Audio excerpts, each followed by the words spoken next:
Anibokho nomkhulu salwa sendoda lesugogo Bathini Mbatha. Uma vula kuvala emzini nama yamadoda. Nganza ukuthi namhlanje sithi funda ukuzimela. Learn independence. Learn to stand on your own. Learn to be there for yourself and only for yourself. I'm not saying learn to be selfish and everything, but yes, learn to be selfish sometimes. Nganza kwethu, if idlozi lifuna ukublessa, alikblessi uma usahamba nabantu abatoxic. Alikblessi if ever usase ku relationship toxic. Alikblessi if ever usasebenzela inkampani engena growth toxic. I know I've spoken about the issue yokuthi umsebenzi ayikho bambelela and everything. But kunemsebenzi toxic, kunemsebenzi obona kahle ukuthi ayisekho growth lana, angisadingeke kahle lana, sengihleli ngenkani yakithi lana, and it's time maybe for me to move on. Maybe it's time to start that business. Maybe it's time to do what I'm passionate about. Maybe we motivational speaker. Maybe you can coach people about this decision in their careers. Isn't definitely. But you need to do whatever it takes for you to survive in this world. Take action. Sukuma. Wedwa. Take action. Yingakho abanye thola ukuthi uyenyangeni umuntu wakho awusebenzi. Ngoba wena mawenyangeni wena kunobra wakho ufana umdonse masambe ngizathiwa kuyaphilwa laphana. Kunosisi wakho ufana umdonsa sambe ngizathiwa kuyaphilwa laphana. Ene lokudonsana lokho uma uthi yakubheka ngathi ku one way. Wena njena oqinayo njalo wena odonsa umuntu ukuthi no, let's go, there's somebody who can help us. And thothi manifika laphana izinto zibe mapetu zingabe sayenzeka as normal as they normally do things lapho ulashwa khona, bese uyakublame the same friend athi wena wangithatha wangisa laphana ku Gogo Bathini, wena wangithatha wangisa laphana esangomeni thizeni, wena wangithatha wangisa kulo yamthandaza. Why you are now pushing blames? Because usaba accept the fact ukuthi izinto ayisenzeke ngendlela fanele zenzeke ngayo, because you are a toxic friend, because you are a toxic boyfriend, because you are a toxic wife, you are a toxic husband. Then izinto they are not happening. Thola ukuthi you want to grow in your life, you want to develop your life, you want to do something about your life, and then you telling your girlfriend ukuthi yazini I want to go back to school, I want to study this, asuke acaska into ongayazi. Why akafuni ukuthi usidevelop? Uyena yedwa ufuna ukudevelopa la ekhaya. Uthi utshela unkosikazi wakho uthi yazi mama sekhaya ngifuna nje ukwenza i-course ethize and everything. Kunokuthi athi good shot, go for it. Kade ngubuza vele ukuthi wenza ini nini, and then ushuthi bungakabi ready, go for it. Umfazi ke loyo, go for it. Or indoda ithi kuwena do it, go for it. I'm not talking about this toxic partners ukuthi uzothi mase efunde ngemali umuntu besayibona engcono besayamshiya besabona abangcono abaku level yakhe. No, I'm not talking about that. I'm talking about the toxic people abalana abangafuni nokuthi iyeke leyo kufaka imali, akafuni nokuthi ngisho ukuthi uyosebenzisa imali yakho, akafuni ukuthi uphindele esikoleni, akafuni ukuthi uyosidevelopa wena. Uyabuya nini uthenge incwadi that you want to read, uzenza sure ukuthi mawuthi nje uyafunda incwadi besathi ngicela sikhulume. So kuthatha amacala ke landlini akafuni ukuthi uzidevelope. Nasemuthini ke ngane zakwethu kuhamba kanjalo. Sometimes wena o toxic uqobo, wena ongaziboni usuccessful empilweni, wena ongaziboni ibusiness lakho lisebenza, angeke lisebenze ibusiness lakho noma libe successful ibusiness lakho if wena you are not thinking success. Ngakunika i-last number yesigubhu, ngakunika inyoka, ngithi go, this one is the best, uhluleke nginika same person obhekana nama challenges afana nawakho, but because of yena upositive, because yena is thinking ahead, because of yena uyazi ukuthi le business lena afuna ukuthi ibe successful, successful vele kuphi la ekhanda. Nganitshela last kwenye video ngathi guys, success it's a decision. If you want to be successful, you must make a decision. Now I want to be successful. You will see you are going to attract successful things.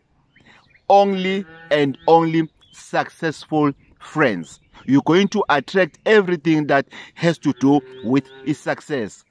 And the same, you are going to attract umuti that goes with success. You're going to be attracted by umuntu ongumelaphi wendabuko noma umthandazi noma umfundisi on a better understanding knowledge when it comes to what? Success. Why? Because of it started with you. But if ever uzoya enyangeni uthi hey yazi mina Shande ngangakholela kulezi zinto mina ngangiyithandazela njena lokhuzana umthandazo kimi bokuyiyona into athi ngithembele kuyo ke, did it help you? If it did, then qinisela kuyo. But you must remember, when it comes to getting help, you need pillars. You don't just, you need weapons. Let's use the word weapons. You need weapons. And to fight the war, you can't use one weapon. Maybe you need a Bible. Maybe you need umsamo. Maybe you need a mentor. And maybe you need umthandazi as a fourth weapon. At least have 4 weapons. Especially kamthandazi, maybe you need inyanga. Owazi kahle ukuthi hayi mase ngidila nezitha ngechitho ngithengisa ukudla lana angifuni ukudla kwami kubole ngifuna ukuthi mangiphindele ekhaya ukudla kwami kube sekuphelile ngihave itavern angifuni abantu baxabane lana abantu lana mabazelana ngifuna bazocisha ilokhuzana ukoma nje kuphela nothing else angifuni baxabane ngifuna abakhokhe bangagwedetisi izinto efana lezo. Then you become successful. But if ever usahleli kulela khona uhamba wena ubuza abantu ukuthi hey ubani inyango yaziyo, do your own research. Why uya kumuntu ongamazi noma uyisitha sakhe semfihlakalweni or what uyobuza yena ukuthi ubani inyanga oyicabangayo engangisiza? Do you really think ukuthi umuntu esikhathi esiningi uzokwisa ngempela kuGogo Bathini yena wamsiza? Ngeke. Kwafika these 2 guys lana ngenilanga, and the other one pretended to know me. You know, really pretended to say, hey, Gogo, we are hey, ayisazani. No, bewantu abaningi, okay, it's fine. No, all right. Maybe he's one of the people abangafika la abaningi abantu abafikayo eMambatheni. Ngayithulela. Uhamba na this guy or quiet.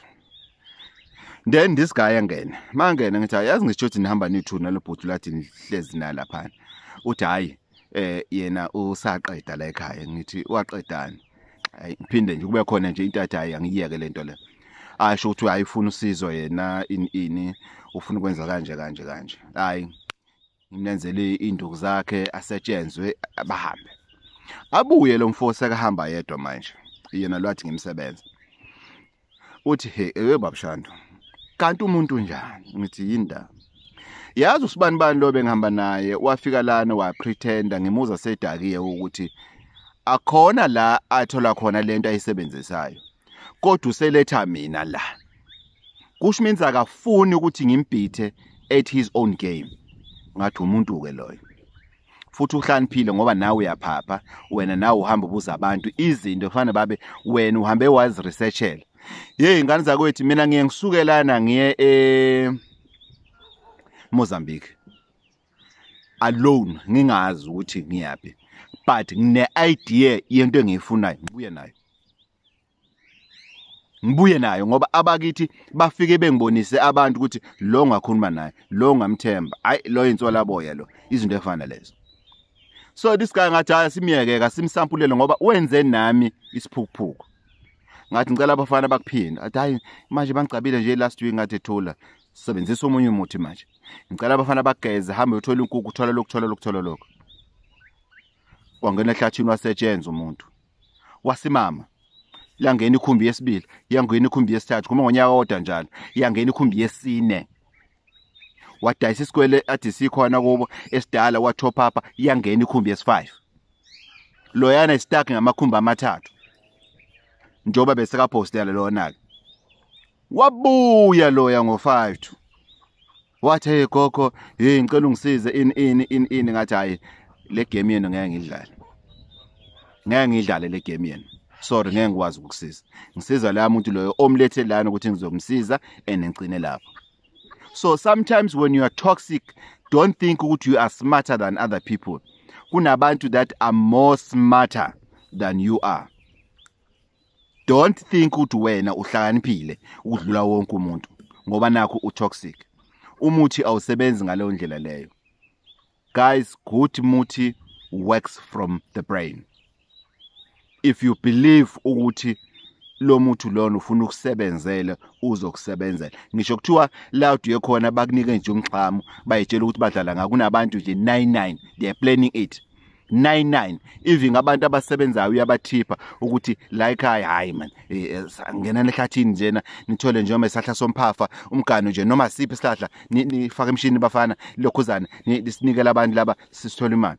Kunabantu abaplana lokho every day 99 ekudabule.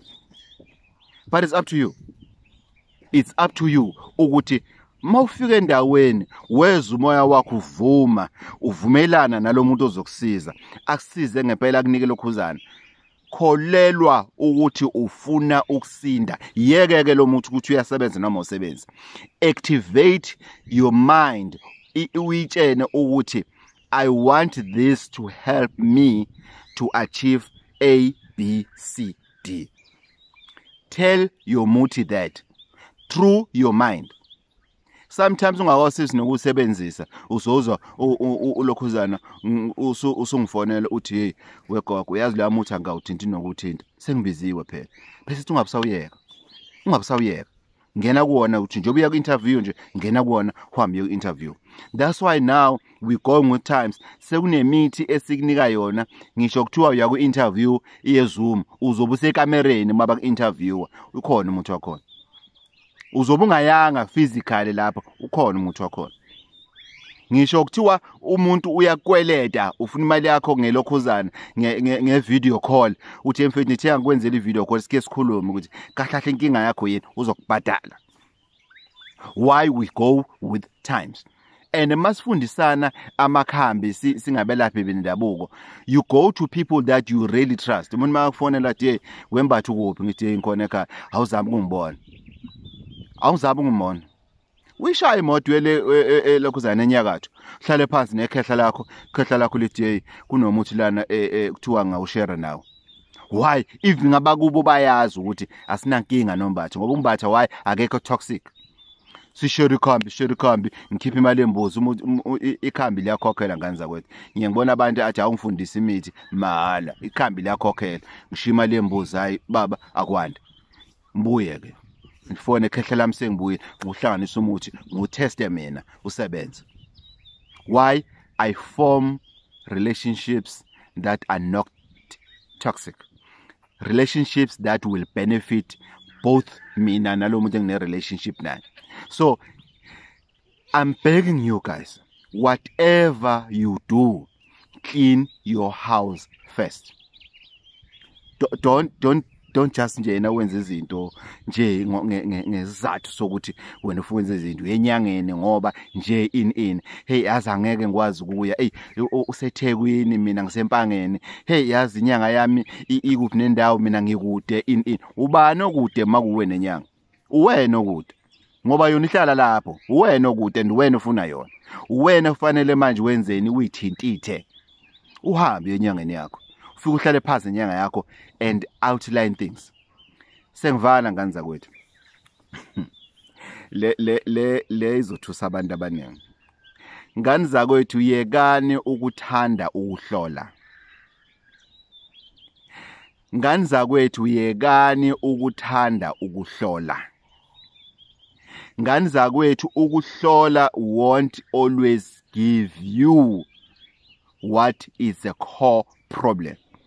Ukuhlola ngani zakwethu angeke kukusize kunqikithi yeinkinga obhekane nazo wena oyibonayo ngoba uma uhlola ngani zakwethu you are attracting izinto ongazazi. You are adding a stress on top of stress. Kanti uxoxa usazosifaka istress sakho, hey yazi babushande ngine challenge lana, isimo manje okwamanje sila. Sisilungise leso simo leso, uhambe ekhaya. Muso ubuya uthi hey babushande kwathi dwe. Bese ngithi kumina kwena ake sihloleke manje. Let's check what else that we are missing. Because most of the time uma sihlola sekufanele manje siqale nento esitholile enhlolweni. Can you afford izinto ezisenhlolweni na? Ukuthi wena whatever it's a problem in your life you can afford it. Would you? Can you stand the pain of hearing ukuthi what happened? Are you ready for that pain to hear ukuthi izinto zihamba kanje uma wakho othakatha umfazi wakho? Are you ready to hear those things? And then ngapha you are so in love with your mom. You don't see anything wrong that has been done by your mom or by your sisters kumfazi wakho. And then when you saying hayi gogo hayi ngeke. Maningi amadoda aphuma la adubile. Athi hayi gogo ngeke. Umama ngeke ayenze lento le. Umama ngeke angithwala iswini for 9 months meqeda thakatha umfazi wami. Bayakwenza abanye. Bakhona abakhwekazi ababolile, abakhwekazi abatoxic. Bakhona omamezala abatoxic bakhona ngaphandle. So you are not safe in any department la emhlabeni. Are you willing ukuthi uzotshenwa ukuthi umngani wakho lona okuthakathayo? Yena lo odakwa naye, yena lo uvuka naye njalo ekseni uvuka uyomlanda, yena lo maholile umphuza usutshwala, uyena okuhlebayo, uyena okuthakathayo. Are you willing to hear those things na? Kunokuthi udile nezinto zokuthi kunama challenges la ungabonayo. Thina siyazi as abelaphi indaba we have experience ukuthi okay it's fine. Malokhu ukhuluma kukhona ezinye izinto esizibonayo ezoyenza ukuthi ezinye izinto ake zirevealeke zona zizodwa nawe ngoba umnikazi wazo wena kuphela. Isalukazi sendoda uGogo Bathini Mbatha Mavula Mzimela Area u-Auntie Usha umncwabu hlehlile. Ngani zakwethi please let's be careful about ama scammers aqola abantu in the name of uGogo Bathini Mbatha. Sebeya all over. You go to Facebook page so khona uGogo Bathini Mbatha abaningi and everything.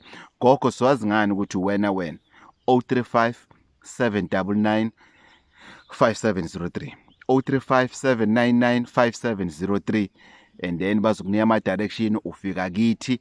That's it. That's the only way you can do. There's no other way you can do. Remember, it's not always about ukuhlola. You can also do consultation.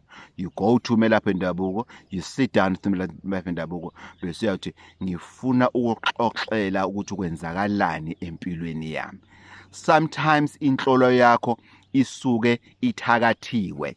Idabule ngisho Melaphi Ndabuko angaboni fokol, akhohlise omunye athi hayi ngi right mina yonke into ngiyayibona. Thina siyabajikisa abantu bayazi ke abantu sike sabajikisela ekhaya. Abayisithatha umuntu siyomgeza ngoba usuke thathe ngendlela ukuthi lento abangitshena yona it's an opposite direction. Iziyele le bese uyamtshela umuntu uthi no into yakho ayikho right. Mase geziyo noma mesibuya ngakusasa momhlolela usuke uhlale kuloo ndaba le. Chaza ukuthi umuntu befanele enzeni efike ezobuza ukuthi gogo ngenze njani impilo yami inje ngenze njani. Then we're going to take it from there. Sarwa Sendoda, if you need help 035 799 5703. Ama holidays siyasebenza ngani zakwethu throughout. Yona ke impilo edlozi lesisiphila, yona impilo esayinikela kuyo umsebenzi okhokho nokhokhokazi esayinikela ukuthi sowenza kuzofike izinsuku zokugcina zethu ngaphansi komthunzi welanga. Thokozani.